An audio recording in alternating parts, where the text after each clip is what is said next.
Local mechanic opened a dumpster and quickly learned his life wouldn't ever be the same. Jared Whipple is a normal guy.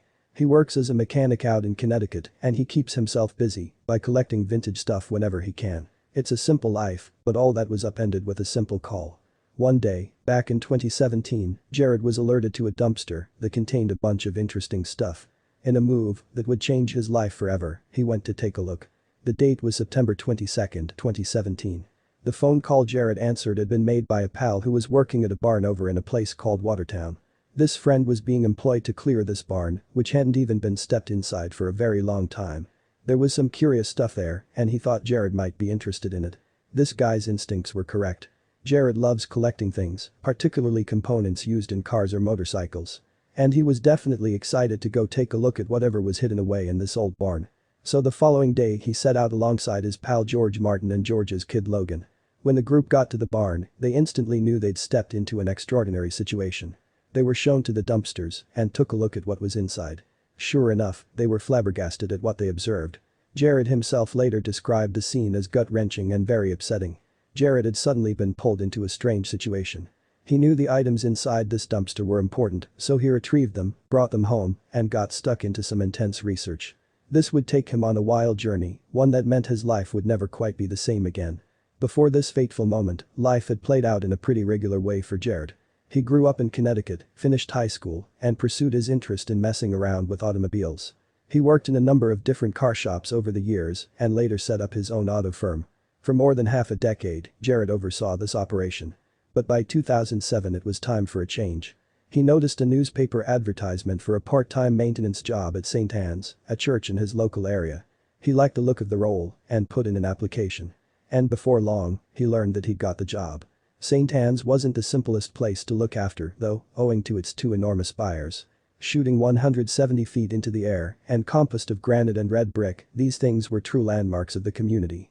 And it was Jared's job alone to keep these structures in pristine condition, which was far from easy. The interior of the spires was lined with the red bricks and they were starting to disintegrate. Speaking to the Waterbury Observer toward the end of April 2022, Jared recalled, "The red brick began crumbling and I reported about it for years. I saw it with my own eyes. But nothing significant was ever done to tackle the issue. By 2019 the spires had become too dangerous to retain, so they were taken apart, bit by bit." Jared was heartbroken. All the bricks and pieces of stone that had once compassed these spires were now labeled and placed into storage. The hope is that one day enough funds will be accrued to reconstruct them. Speaking of this collection of stones, Jared said, "It's a giant puzzle and there are plans to begin fundraising to put them back up. It may take 5 or 10 years, I don't know, but it ripped my heart out when we took them down." If nothing else, this story tells us quite a lot about Jared's character. He hates to see culturally significant artifacts being lost. This is a characteristic we see again in how Jared dealt with the dumpster inside that barn. When he received the call to come look at the place, he had no particular expectations of what awaited him. Maybe he'd discover some interesting objects, perhaps even some old car components. In actual fact, though, he'd come across something of historic importance. Accompanied by father-son duo George and Logan, Jared showed up to take a look in the barn. George was renowned around Connecticut as a skateboarder, and he also had another claim to fame locally. Every Halloween, he made one of the most extravagant exhibits in the area, bringing thousands of visitors to his house. Now the trio were in this barn, faced with a massive dumpster jammed full of objects. The group approached and realized what were inside: paintings.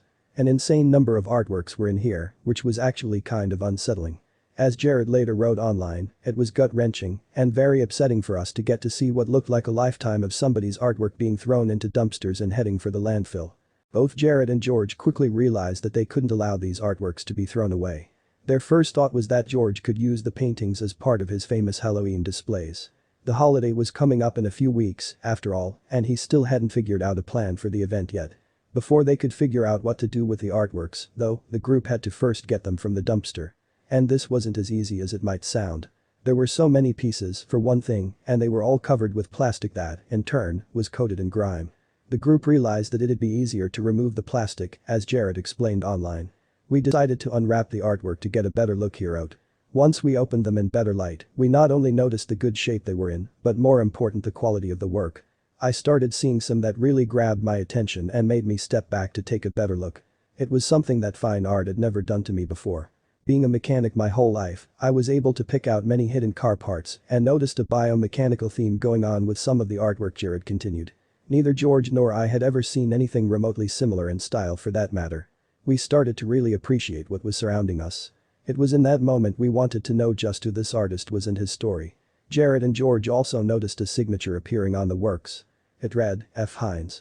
That was something to work with, so they did a little online research. They took to Google and searched the name, but nothing really came back. F. Hines, it seems, wasn't an artist of any particular note. All signs seemed to point toward the fact all this work had been produced by an unsuccessful artist. That'd certainly explain why it was all found in the trash, waiting to be taken to the landfill. Still, Jared and George believed these pieces were special. It didn't matter that F. Hines hadn't been well known, his art was worth saving. A few years prior to this moment, Jared had constructed a massive covered skate park. And this place was about to prove very useful, as it was big enough to allow for the storage and display of this huge number of artworks. Now people would be able to actually see these fantastic pieces that had almost been lost entirely.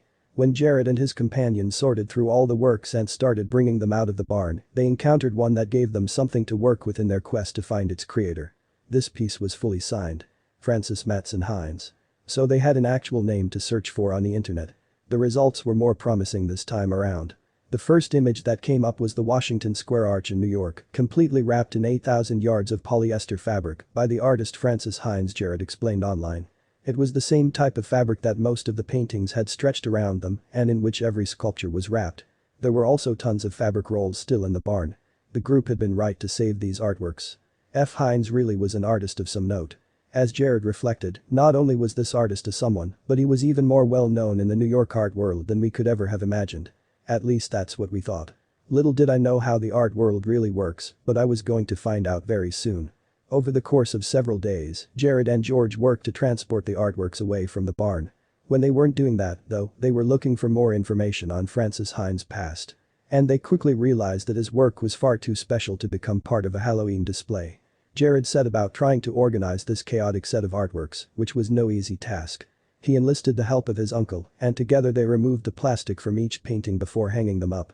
They also measured the pieces, took photos, and cataloged them. This required hours and hours of work.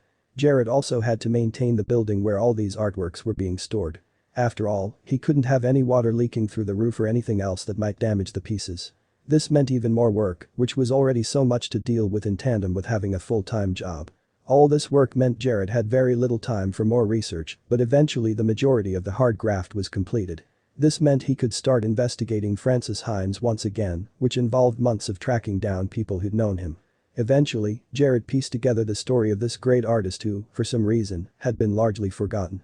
Even though very few people knew of Francis Hines, his name did crop up in Jared's research. Within some circles, Hines' artistic flair had evidently been recognized and celebrated. Some of his works appeared in exhibits here and there, with articles in art magazines mentioning him as well. But the mainstream had failed to really remember him. It was a frustrating process for Jared, as he could only find fragments of information. He needed expert help. That led him to get in touch with an art trader in San Francisco by the name of Muldoon Elder. Muldoon had actually displayed some of Hines' pieces back in the 1980s, so he was the perfect person to speak with. Jared communicated with Muldoon quite a bit via email and telephone, which eventually proved fruitful. Muldoon mentioned someone called Peter Hastings Falk, who's an art historian of some repute. Having looked up Peter to check out his credentials, Jared found his contact details and got in touch with him. Peter was very interested in what Jared had to say, and he even made the journey out to see all the paintings. He was extremely impressed with what he saw too, so Jared now had a very useful ally. Both men made it their mission to show the world these wonderful artworks and to tell the story of the man who created them. It wasn't easy and it took years before any solid progress was made. But by September 2021, Jared had managed to organize an exhibition of some of the paintings. Unfortunately, though, it wouldn't exactly make waves. But less than a year later he'd be doing a lot better. Come April 2022, his tale was everywhere. Jared appeared in a bunch of newspapers and magazines where he was able to tell the story of these artworks and how he'd come by them. But perhaps the thing that most interested the press related to the implications for Jared's future. You see, Francis Hines had died in 2016, meaning these works couldn't be returned to him. But what of his family? Well, the Hines family actually decided to give Jared the green light to sell the works on himself. That's a remarkable gesture, especially when we consider what all these paintings might be worth.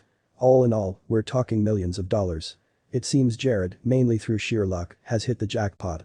That isn't quite how Jared himself sees it, though. Speaking to the Waterbury Observer about the news stories proclaiming him to be a lucky guy who's happened upon tremendous riches, he commented, "I didn't really like a lot of those headlines. It made it seem like I'd won the lottery and overnight I was a millionaire.